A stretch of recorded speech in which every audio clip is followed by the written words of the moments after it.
Bismillahirrahmanirrahim. Qala al-muallif rahimahullahu taala wa nafa'ana bihi wa bi 'ulumihi fid dharin amin.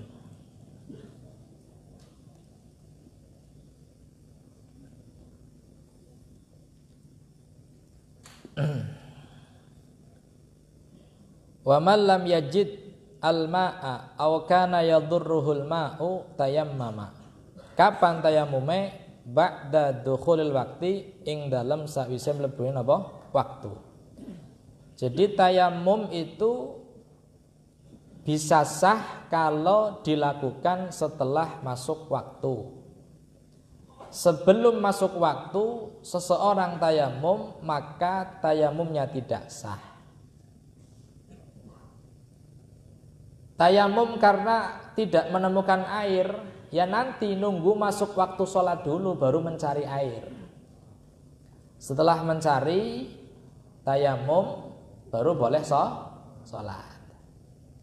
Karena tayamum dhaif, tidak seperti wudhu yang kuat. Kalau wudhu sampeyan jam 9 pagi wudhu, kanggo sembayang zuhur, sembayang asar bebas. Wudhunya sebelum masuk waktu jam 9 pagi. Ternyata kanggo sholat zuhur tidak menjadi masalah. Jablas sampai asar tidak masalah karena memakai apa? Wudhu. Tapi kalau tayamum nggak bisa. Tayamum jam 9 untuk ke zuhur nggak bisa. Ini sebagai jam sangat tayamum ya kalau sholat duha ora apa-apa. Tapi untuk sholat zuhur nggak bisa. Harus setelah masuk apa? Masuk waktu. Wa zawalin najasati lan ilange najis. Artinya ketika tayamum sudah tidak ada najis yang ada di badan. Kalau ternyata masih ada najis yang belum dihilangkan atau belum hilang, maka tayamumnya tidak sah menurut Al-Imam Ar-Ramli. Tidak sah tayamumnya orang yang di badannya masih ada apa? Najisnya.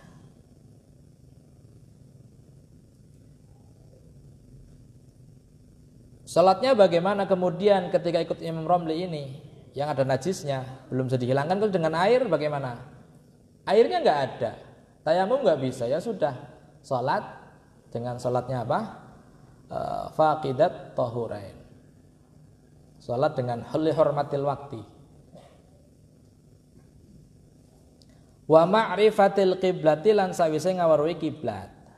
Jadi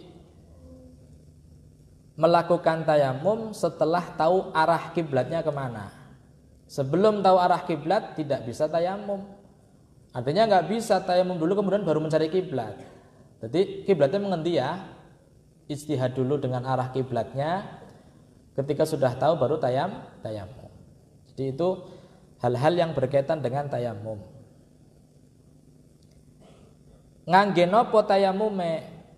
Biturabin kelawan lebu khalisin kang suci, kang murni. Jadi debu yang murni yang tidak tercampur apa-apa. Seandainya ada debu tapi tercampur dengan tepung, nggak bisa buat tayamum. Betul-betul debu yang apa? Debu yang murni. Tahurin kang suci. Artinya suci yang bukan mustakmal ataupun bukan mutanajis. Debu yang suci yang tahur. Lahu kang iku kedue turab ghubarun utawi ana bleduk. Ghubar itu taswirnya ya bihaitsu yata'allaqu bil udwi al mamsuh bihi. Jadi sekiranya debu itu ketika diletakkan di wajah kerasa ana sing nempel. Niku makna daripada apa? Lahu ghubar. Jadi meskipun tipis, yang penting di kulit ini ada kerasa yang menempel. Nah, itu sudah cukup. Ora kudu debu sing kandel men mboten. Debu tipis tidak masalah, yang penting lahu ghubar. Yang penting ketika diletakkan di wajah atau di tangan kerasa ana sing nempel. Paham nggih? Itu namanya debu. Namanya apa? Turab yang lahu ghubar. Oleh tayamum fil wajhi ing dalam wajah wal yadaini lan tangan loro. Tayamum hanya di wajah dan kedua tangan. Ilal mirfaq sini. Jadi mboten enten istilah nayamumi sikil mboten enten. Nayamumi sirah mboten enten. Tayamum hanya wajah dan kedua apa niki? Tangan. Lukane nang sikil sing ditayamumi ya wajah. Paham nggih? Atau nisbate wong adus. Wong adus sing luka mrikine. Luka mrikine ini bukan anggota tayamum. Tapi kan ketika mandi harus basah semua. Karena ada anggota yang tidak terkena air, maka ditayamumi. Bukan tayamumnya kemudian di sini digosok-gosok boten. Tapi tetap tayamumnya teng pundi? Teng wajah. Tayamum anil jurhi. Mentayamumi daripada anggota yang sakit. Tayamum tetap teng wajah, ali teng tangan.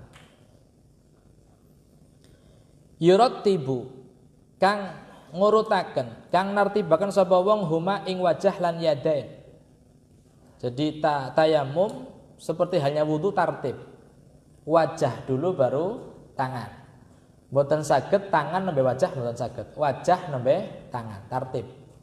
Jadi wajah sunai sing dhuwurin, sing dhuwur, sing penting rata, tangannya tidak lepas ketika menggosok-gosokkan. Apa namanya niki turab, selagi masih di tangan masih nempel itu belum jadi mustakmal. Kemudian tangan mengambil debu lagi. Jadi dengan bildor bata ini kelawan dua dorbahan, dua pengambilan tanah, pengambilan hubar. Jadi kalau sepakat dan tayamum. Pertama njukut lebu, bar niku digosokaken teng wajah, bar rampung mendhet lebu malih kanggo napa? Kanggo tangan. Jadi dorbaten, dorbah pertama, pengambilan pertama untuk wajah, pengambilan kedua untuk tangan. Ini namanya makna daripada apa? Dorbah. Satu dorbahan boten cukup. Contoh satu dorbahan bagaimana? Contoh kados mekaten. Kula nggadah seumpama nggadahi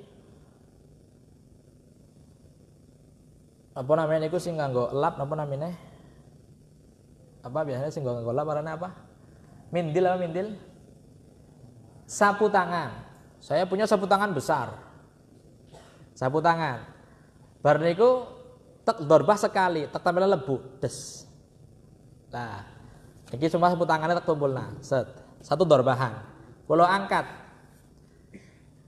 Ketika kula angkat sapu tangane, sing pucuk dhuwur nggo wajah. Kamu nonton iki. Kemudian yang pucuk bawah ini buat tangan. Cuma gede nemen, jadi bebas.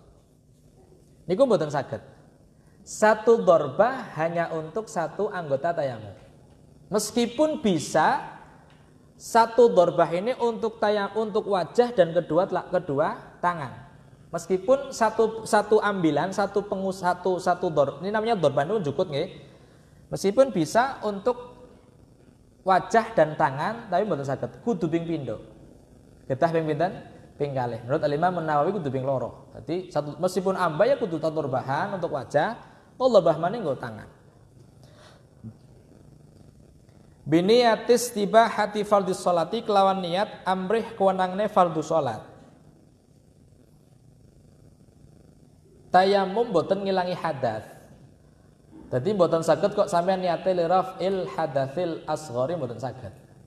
Niate napa? Nawaitu tayammuma listibahati fardhis shalah. Amrih kewenangane napa? Salat fardu atau fardhunya salat. Oleh niat ma'an naqli ing dalem sartane mindah lebu maring wajah maksudnya.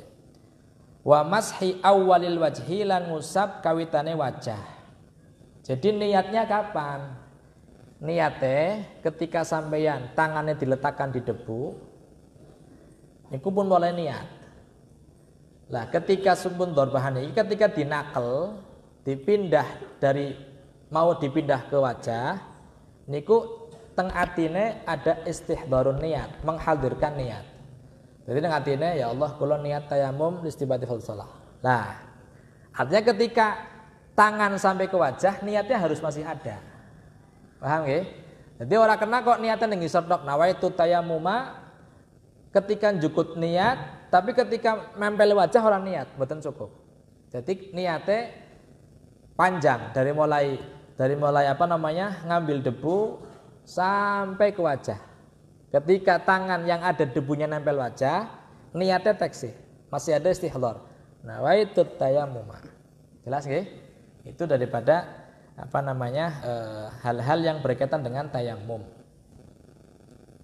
Nek kangge tayammum insyaallah pun mafhum lah, cara-caranya pun mafhum. Nisbate wajah bebas, sing India bebas. Cuman afdhalnya sing dhuwur, ya sing dhuwur dingin nembe ngisor, diratakna, sing penting rata.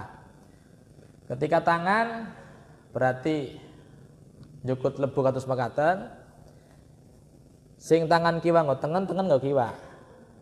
Bagaimana caranya? Sampeyan kan niki tangannya ana lebune mriki nggih. Masalah niki semua ana lebune. Maka ditarik dari atas. Tarik. Kemudian diwalik. Semangatan, lah nggih jempol ketemu jempol.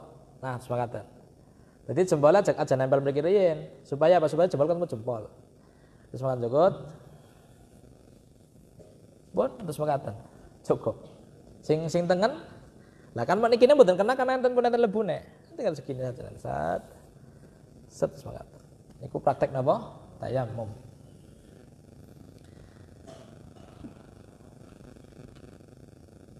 Kanggo sing duwe ali-ali nek tayammum ketika mengusap wajah sunnah dicopot. Ketika pas ngusap wajah sunnah dicopot. Tapi ketika ngusap tangan wajib dicopot. Diletakkan dulu ali-alinya, cincinnya, kemudian baru tayammum. Bon. Jelas nggih? Lah berkaitan dengan tayammum, siapa-siapa orang yang diperbolehkan bertayamum, ini kalau terangkan enten pinten-pinten sebab. Sing pertama karena memang tidak menemukan air, namanya faqdul ma atau faqidul ma. Orang yang tidak menemukan air.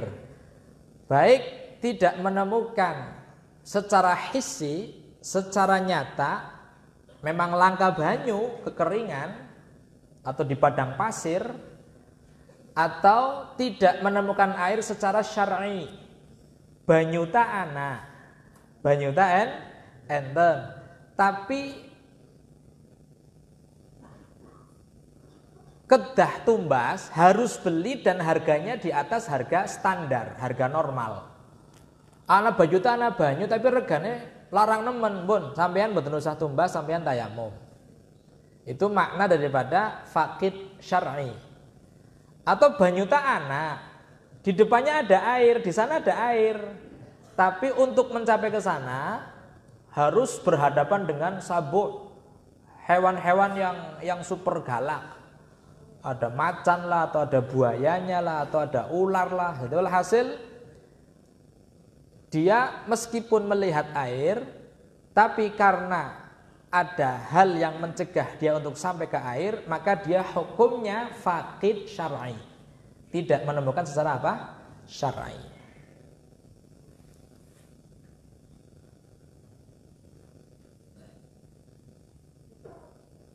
Atau ada air juga. Banyu ning kolam pirang-pirang 2 kullah lebih. Tapi ada sesuatu yang menghalangi sampean menggunakan air. Kenapa? Sakit. Kenapa? Sakit. Jadi